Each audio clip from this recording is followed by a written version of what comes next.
เจริญพรท่านสาธุชนทั้งหลายรายการธรรมทานจากวัดพุทธปัญญาเมืองโพโมนารัฐแคลิฟอร์เนียประเทศสหรัฐอเมริกามาพบกับท่านผู้ฟังท่านผู้ชมอีกวาระหนึ่งวันนี้เป็นวันที่3 มีนาคมพุทธศักราช2568เจริญพรโยมพรพันธ์เบรดเล่โยมวิรัตพัชรดุลโยมสุนิตวงศ์สุเทพโยมสุพนิกาฉายาลักษณ์โยมจิรารัตน์เกียรติสันติกุลขอบคุณที่มาร่วมรายการ วันนี้เราก็คงจะเดินหน้าศึกษากายานุปัสสนาดังที่ได้บอกไว้แล้วว่าสติปัฏฐาน4ที่พระพุทธองค์แสดงไว้ในหมวดกายานุปัสสนานั้นประกอบไปด้วยอานาปานสติอิริยาบถสัมปชัญญะสิ่งปฏิกูลธาตุและก็ป่าช้า9คือลักษณะคนตายจนกระทั่งว่าเนื้อหลุดกระดูกหลุดปนอยู่กับดินเรียกว่าป่าช้า9คือลักษณะความตาย9อย่างตั้งแต่ยังเป็นเนื้อเป็นหนังจนกระทั่งเหลือแต่กระดูกหรือว่ากระดูกปนจนกลายเป็นดินน้ำไฟลมไปสำหรับวันนี้การพิจารณากายในกายานุปัสสนาสติปัฏฐานได้กล่าวดังนี้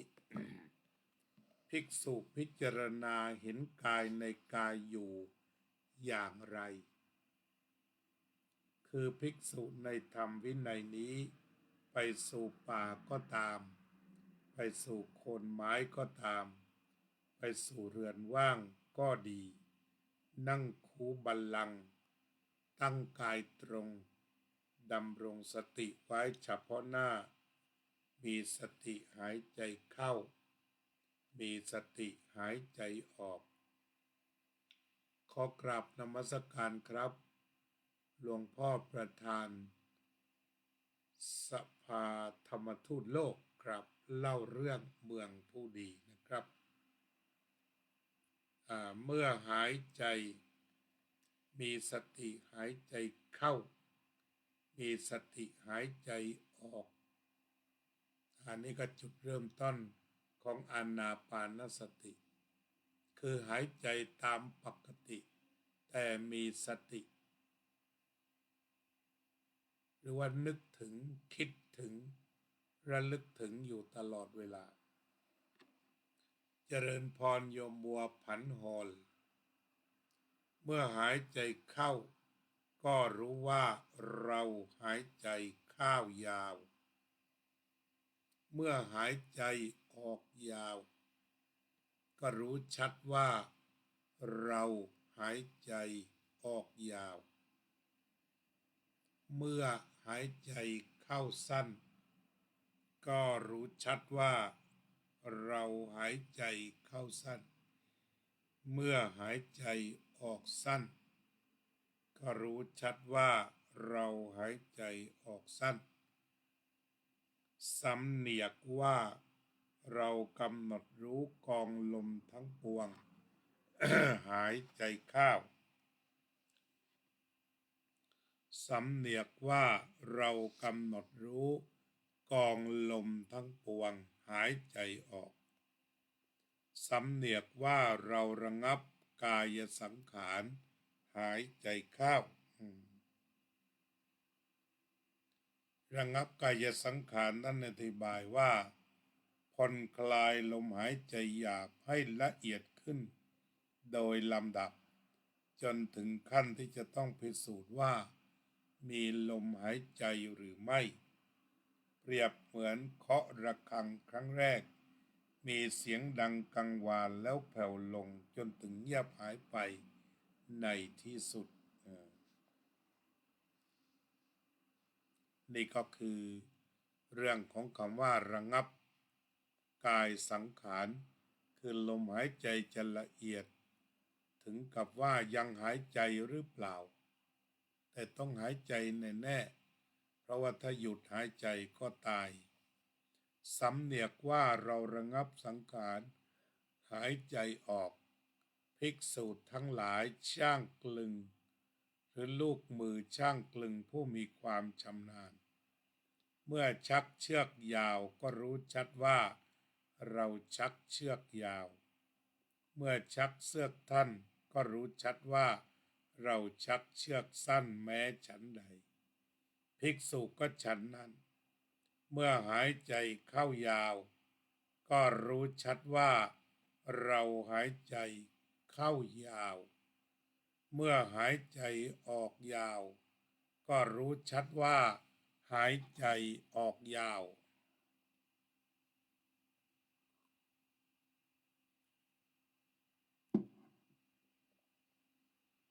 เมื่อหายใจเข้าสั้นก็รู้ชัดว่าเราหายใจเข้าสั้นเมื่อหายใจออกสั้นก็รู้ชัดว่าเราหายใจออกสั้น สำเนียกว่าเรากำหนดรู้กองลมทั้งปวงหายใจเข้าสำเนียกว่าเรากำหนดรู้กองลมทั้งปวงหายใจออกสำเนียกว่าเราระงับกายสังขารหายใจเข้าสำเนียกว่าเราระงับกายสังขารหายใจออกก็เป็นว่าสติยังรู้ลมหายใจยังมีแต่ว่า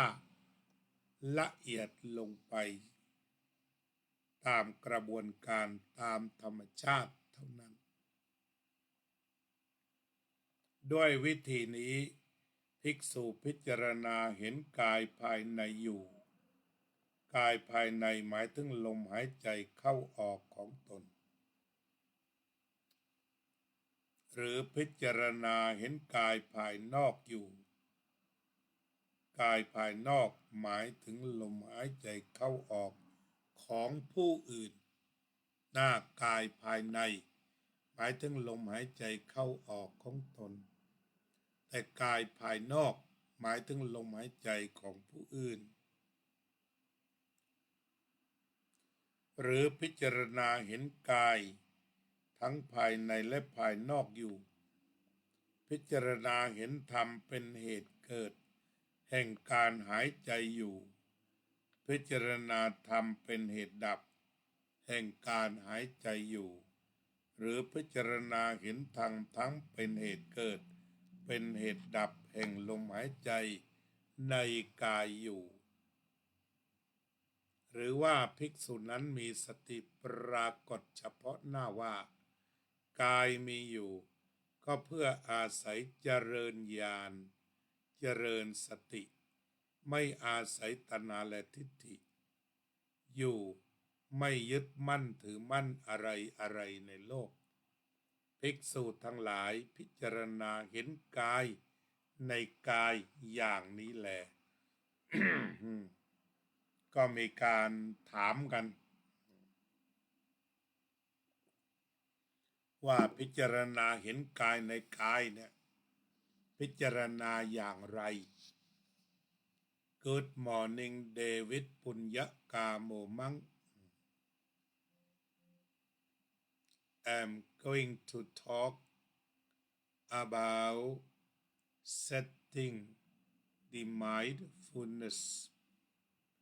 to follow internal body and external body as he said see the body in the body โอเคโยมจุไรไกรสอนเจริญพรทีนี้ต่อประเด็นที่ถามว่าเห็นกายในกาย นั้นเห็นอย่างไรนี่เห็นในหมวดที่หนึ่งก็เห็นลมหายใจเข้าออกของตนและเห็นลมหายใจเข้าออกของคนอื่นก็คงจะไม่ไปสัมผัสเขาแต่อาจจะคิดว่าคนอื่นก็หายใจเหมือนเราก็ชื่อว่าเห็นลมหายใจภายนอกด้วยแต่นี่เห็นลมหายใจภายในคือเห็นกายในกายคือนั้นกายคือกองลมในภายในนอกจากนั้นก็ยังพิจารณากายภายนอกด้วยก็คือกายผู้อื่นด้วยแล้วก็พิจารณาว่าเหตุแห่งการเกิดกายเป็นอย่างไรเช่นพิจารณาถึงธาตุสี่ดินน้ำไฟลมแล้วภิกษุนั้นก็มีสติว่ามีกายนี้เพื่อญาณเพื่อเจริญญาณเจริญสติรู้จุดมุ่งหมายของการมีกาย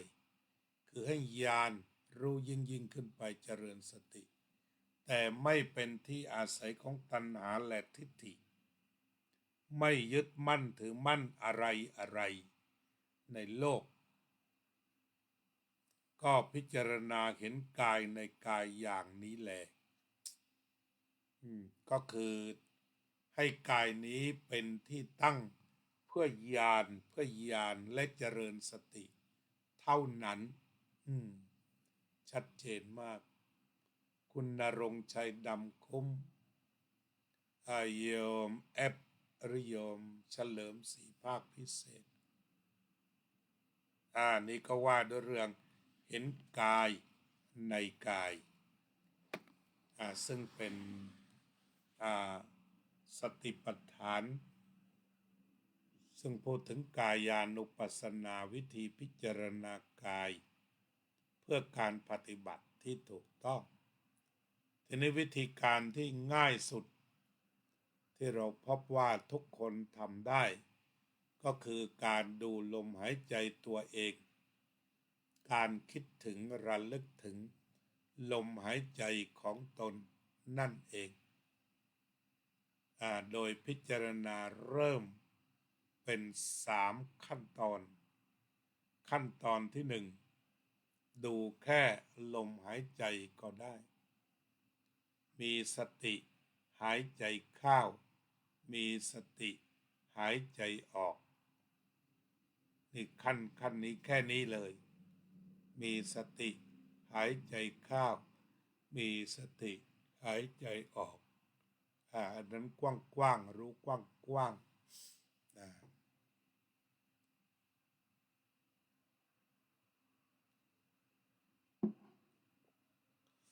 มีสติหายใจเข้ามีสติหายใจออกก็คือมีสติอยู่เสมอหายใจเข้าก็รู้หายใจออกก็รู้หายใจเข้าก็ระลึกได้หายใจออกก็ระลึกได้หรือระลึกได้ซะก่อนหายใจเข้าระลึกได้ก่อนหายใจออกต่อจากนั้นก็ส่งให้พิจารณาต่อไปอันนี้คือเห็นกายในกายละให้ดูยาวก็หายใจเข้ายาวก็รู้ว่าหายใจเข้ายาวหายใจออกยาวก็รู้ว่าหายใจออกยาวอันนี้ให้มาดูอาการเพิ่มเติมขึ้นไปว่ายาวหรือสั้นเพราะมันมีอยู่จริงแล้วก็ต่อไปก็สั้นหายใจเข้าสั้นหายใจออกสั้นอยู่อย่างนั้นแล้วก็ต่อไปก็ลมหายใจนั้นก็เป็นที่รู้จักทั้งหมดเรียกว่าสัพพกายปฏิสังเวทีจะหายใจมาแนวไหนก็รู้จักหมดแล้วจึงค่อยๆระงับลงไป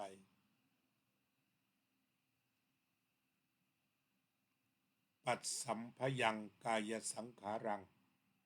ก็คือระงับลมหายใจก็คือระงับกาย มันลมระงับลงสงบลงสงบลงจนในฟุตโนตของพระไตรปิฎกที่เรียกว่ามันละเอียดจนไม่รู้ว่ามีหรือไม่มีแต่ขณะเดียวกันพระพุทธองค์ทรงตรัสต่อไปที่เรียกว่ารู้เมื่อกายสังขารระงับแล้วก็ยังหายใจเข้ายังหายใจออกต่อไปนี่เรียกว่ากายานุปัสสนาในหมวดอานาปานสติคุณณรงค์ชัยดำคุ้มคุณประสิทธิชัยครุฑกาศก็เป็นว่าวิธีการที่โด่งดังไปทั่วโลกคือการตามดูลมหายใจเข้าออกหรือว่าการรู้ลมหายใจเข้าออกซึ่งครูบาอาจารย์หลายประเทศหลายชาติไม่ว่าจะเป็นประเทศออสเตรเลียท่านอาจารย์พรหมวังโสอาจารย์ชยสาโรในไทยหรืออาจารย์ต่างๆในพม่าก็ล้วนอธิบายเรื่องอานาปานสติด้วยเทคนิคที่ต่างกันออกไปแต่ก็ใช้ประเด็นนี้แหละกลับมาสู่หลักก็คือรู้จักลมหายใจเข้าออกรู้หลักลมหายใจเข้าออกยาวรู้จักลมหายใจเข้าออกสั้นแล้วก็รู้ลมหายใจทั้งหมดไม่ว่าเข้าหรือออกแล้วก็สุดท้ายก็คือระงับลงไปสงบลงไปเย็นลงไปก็เป็นว่าเมื่อพูดแล้วเราก็ปฏิบัติกันซะเลย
โยมโจ้โยมกุลาบเจริญพรสัพเพสัตตาสัตว์ทั้งหลายที่เป็นเพื่อนทุกข์เกิดแก่เจ็บตายด้วยกันทั้งหมดทั้งสิ้นเวราโหนตุจงเป็นสุขเถิดอย่าได้มีเวรแก่กันและกันเลยอัพยาปัชชาโหนตุจงเป็นสุขเถิดอย่าได้พยาบาทเบียดเบียนซึ่งกันและกันเลยอานิคาโหนตุจงเป็นสุขเถิดอย่าได้มีความทุกข์กายทุกข์ใจเลยสุขีอัตตานังบริหารันตุจงมีความสุขกายสุขใจรักษาตนให้พ้นจากทุกภัยทั้งสิ้นเถิดอภิวาทนาสีลิสะนิจจังวุธาปัจจายโดจัตตารโอธรรมวัฏันติอายุวันโนสุขังพลัง May all living beings be free from dangers. May all living beings be free from mortality. May all living beings be free from aversion. May all living beings be free from harming. May all living beings be free from suffering. May all living beings be well, be healthy, be safe, be successful, be peaceful and happy.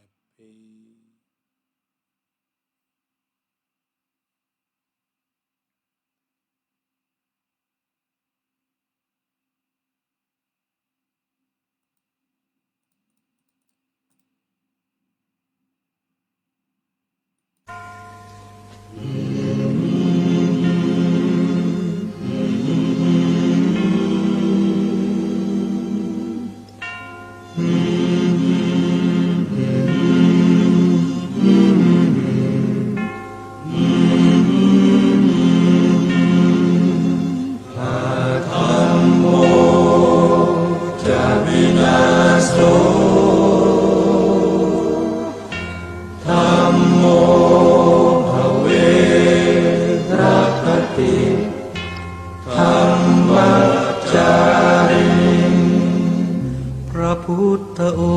งค์ท่านทรงตรัสรู้เป็นสัพพัญญูตรัสสอนความจริงว่าธรรมะย่อมชนะทุกสิ่งเป็นที่พึงพิงแก่ผู้ประพฤติชอบธรรมธัมโมจะวินาโสธัมโมภเวรัคติธัมมัจจาริอำนาจใดๆก็ตามย่อมถึงความพินาศถ้าขาดธรรมะประจำไม่มีใครอยู่ค้ำฟ้าเราต่างเกิดมาใช้กันจงอยู่ในศีลในธรรมคิดทำแต่กรรมที่ดีธัมโมจะวินาโสธัมโมภเวรัคติธัมมัจจาริธรรมส่องสว่างสู่ทางสุขสีคำจุนโลกนี้นิรันดร์